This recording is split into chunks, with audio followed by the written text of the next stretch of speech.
How's everybody in fly tying land? This is Pete here at Spawn Fly Fish. Time to tie another fly. Today we're gonna kind of keep it simple and classic with one of my favorites, the Elk Hair Caddis. So to get things started, we do have the Ahrex FW531. And this is a size 12. And the 531 is the sedge dry barbless hook. It's amazing. If you look at the shape for it, it lends itself to offering a great foundation for a caddis type body. And of course, size 12 just hits, that sweet spot for what we're going to fish most often in this area. So that's why we are going to use it. Just going to get some thread started, nothing fancy, just a little 6/0 Camel. Anything 6/0, 140. I know it's a dry fly, but you got to tie these things pretty strong. So going with some 6/0, 140 would be great. All right, so got that extra small gold wire, and just in keeping with something closer to the original pattern here, we do want to counter rib this hackle that we're going to use on this. So I'm going to put some wire in there. You see I'm going back a little bit further than normal, but that's okay. I want a nice big body on this guy. So as far as, hackle, we're going to tie that into the front. And so that this is going to be tied, again, similar to the classic style, but it'll also kind of help reiterate like the woolly bugger style where the feathers in the front, we wrap it back, we catch it with our rib, this time being the wire, as we go forward or counter wrap. So we're not going to tie the feather in right away. We're going to come in and do that later. Let's get this body going. So today got some super fine dub, and this is from Hareline. Just got some olive. And when it comes to dubbing, and you want to go, man, I'd like to use a different dub, but it just won't float or all that. How you apply the dubbing has more to do with its performance rather than what makes the dubbing, or at least it's got to be 50-50, right? So when you're doing a dub noodle like I am right now, and you go very loose on that twist portion when you're actually adhering it to that thread, well, that fly is not going to trap air pockets, and what that means is it's not going to float. And so if you want a fly to perform better as a floating fly or a dry fly, well, make sure you're very much putting a tight noodle of dubbing onto that thread. That's how you achieve a better floating fly. It's not necessarily, man, if I had the right dub. Well, maybe you do have the right dub and you're just not using it the proper way. So keep that in mind. There are tips and tricks and all that good stuff as we go, and we'll see if we can't learn you a thing or two. All right, at this point, just to make a nice, neat, tidy fly, did you see that move one wrap behind that wire?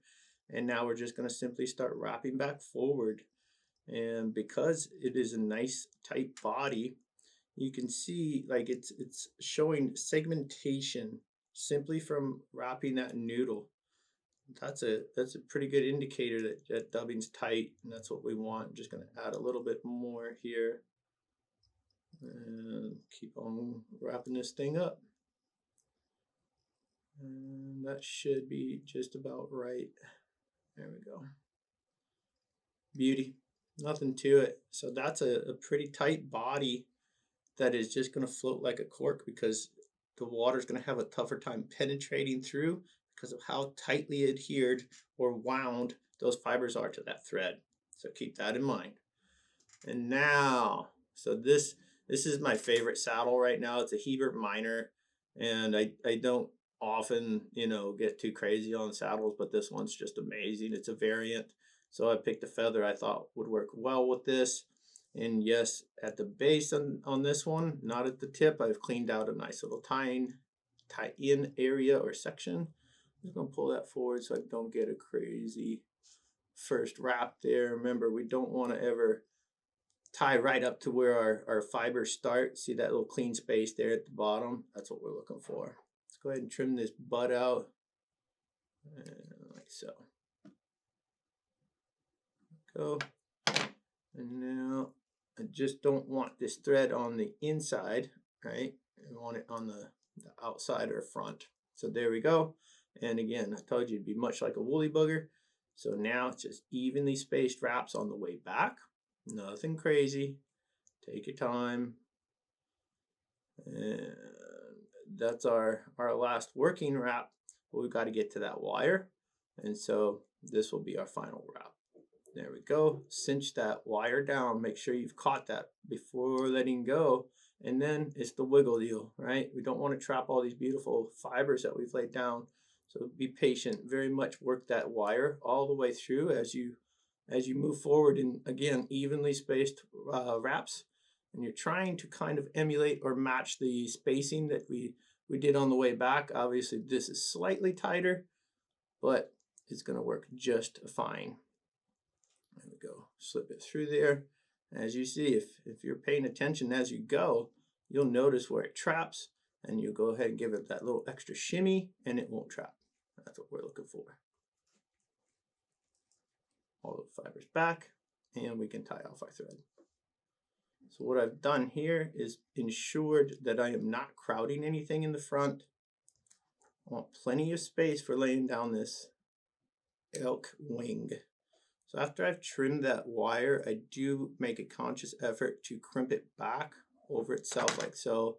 So when I come in and tie that down, I've assured myself that that wire is not going to jump, not going to come undone, any of that good stuff.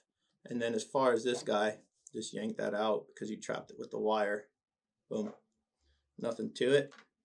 All right, so for the wing, this one's kind of fun. At least I think it's fun. I'm always looking for something just a little bit unique as far as coloration on some of these caddis flies. And on this one, I am going to leave the top hackle. Sometimes I trim that out, get a bit of a low rider effect. On this one, I want that wing sitting up. So we're just going for it.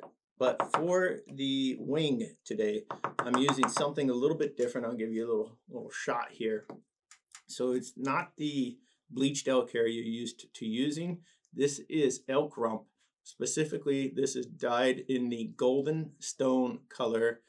Elk Rump from Nature's Spirit Fish Hunter. Fun way to change up a typical dry fly or pattern that you're used to tying with a very specific hair or whatever. You know, there are always 80 different ways to change this up. So that's what it looks like stacked. I love this coloration, especially when those darker caddis might be coming off. This is one way to get at it without going completely dark. This is a great color. I'm a fan. So I'm just going to switch that off to my off tying hand so that that wing is just past the end of this fly. Get a couple of little soft wraps there, and then I'm just going to apply a general pressure all the way around until I get that where I want. And now I'll simply keep that going back. And one thing to keep in mind, that neck right there that we've created that gives space between the head and the wing is important, because the natural bug has a very distinct separation there. So don't think you got to fill in that space and close that gap. By all means, that's one of the keys to the success of this fly, is having that natural representation of that gap right there. So that's about it for this, except I want to ensure that none of the head is going to get in the way of of tying this fly on. So this is where we take care of that, not on the stream side, not when we're standing in the river and trying to get that little pokey thing on the other end of our nippers to work. No. That's worst case scenario. This is us as a fly tyer doing due diligence and making this fly work the way it should. So here we've got a little thread down, and now when that head is sitting over the hook eye, let me get my bodkin out here and find these last few fibers that are not supposed to be part of the wing. We'll make sure all those are going in the right direction. If there's something to be picky about, this is the fly, right? It's as simple as it is to tie. Troth was a very, very specific fly tyer, very specific instructor about where those hairs, how many, all that good stuff. So do yourself a favor if you're not familiar. Do a little research. You'd be amazed how picky this guy was. All right, just coming in one clean cut. I want that nice big head for that profile. If anything, I'll square up the front edge just a touch, and that's what I'm looking for, a big head. I like it. So at this point, I'm going to bring that thread back behind the head again. I'm going to look underneath. I've got one fiber there of Elk Rump that just needs to come out. One more in the front section by the eye, and now we have everything cleaned up pretty well. There we go. All those fibers go in the right direction. And then anything that's unruly, because we do have one of the sharpest scissors ever from the fly smith here in my hands, I'm going to go ahead and get cute and really, really shape that head. There we go. Everybody's favorite, time for the whip finish. And I don't know about you, but this is a very, very buggy fly. I'm super excited to go fish this thing. Although it's not many trout around right now, they will be here before you know it. So this is the time to fill your boxes, especially if you live in a place where you have a trout season coming up next spring, whatever it might be. Well, don't sit there just wishing about fly fishing and fly tying. Just get your stuff out and start doing it. All right, so one thing I'm going to do is bring that wing up one time, let it drop again. And you see all this beautiful hackle down here? When you're on the river, if this fly is bobbling too much, this is where we come in and you can make a straight cut. And so you can either leave the V-taper in that hackle so that it can only bounce side to side very minimally, or you can cut them straight across on the bottom so that that fly sits a little better in the film, and it gives you a closer representation of like an emerger as compared to an adult that's, you know, really ready to take off. So all kinds of stuff you can do to make that fish a little bit differently once you're there. All right, a little head cement here. Just going to coat those wraps, and this thing's ready to go. And again, as far as color, man, you know, make it your own.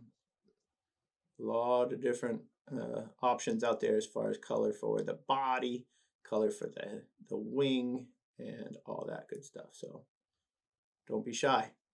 Try something new. There you go. Elk Hair Caddis tied with some Elk Rump today in Golden Stone. So I hope you guys enjoyed. I sure did. But if you do me a favor, please hit that like button. Please hit that subscribe button. And we will see you all on the water.